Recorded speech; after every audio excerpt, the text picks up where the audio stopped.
Good morning, everybody. It's Pastor John with another edition of Monday Morning Quarterback.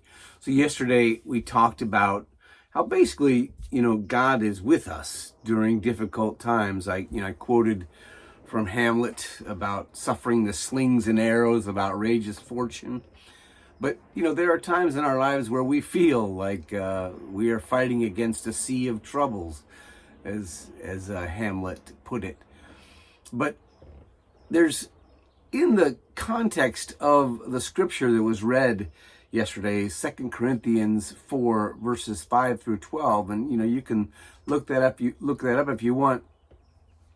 I found, I don't know if you call it a formula, but sort of maybe a path, if you will, a fourfold path that kind of demonstrates how God works for us, through us, in times of trouble, and I want to share it with you. The first step is the treasure. When Paul talks about the treasure that he has in clay jars, and that treasure is essentially the Spirit of God. The light of Christ. That's the treasure that is contained within each and every one of us. And I think that we forget that too often. I know I forget it way too often. When challenges come, my first instinct is to kind of retreat and sort of say, okay, I'm on my own. And so remembering that treasure exists within us, that it is our connection to God, but it is also God within us. So that's the first step of the path is, the treasure. As Paul said, Jesus Christ as Lord, who has shone in our hearts. The second part of that path then is the vessel. So you have the treasure and then the vessel that holds the treasure. And that is, what Paul says, we have this treasure in clay jars.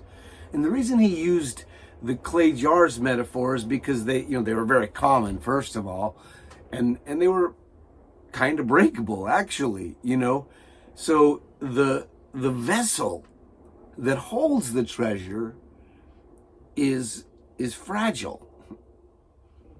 But the treasure itself is impermeable. It is the strongest thing in the world.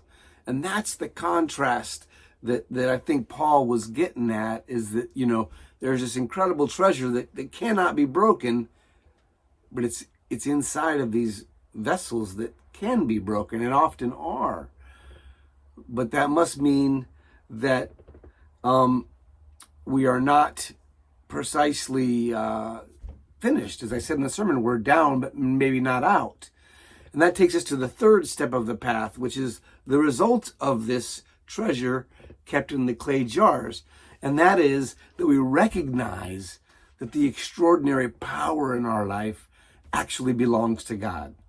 It doesn't belong to us. It's not something that, depends on us having it all together.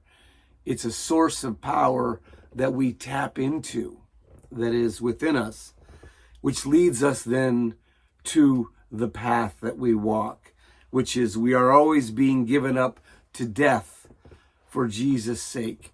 Paul talks about this a lot. He talks about, I die daily, I die so that Christ might live inside of me. I mean, he uses these kinds of analogies quite a bit. But the point is, dying to the focus on that clay vessel so that we might live to the treasure inside of it. That's the challenge. And so, that clay vessel, the things we might die to may be ego, maybe fear, maybe anxiety, maybe, anger. I mean, you pick what it is you need to die to.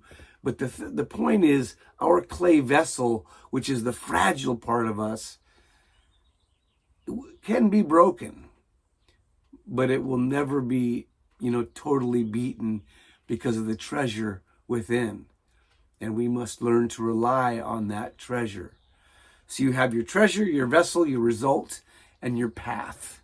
That is my fourfold path. And hopefully you find that helpful as you process kind of what we talked about yesterday. I hope everyone has a wonderful week. God bless.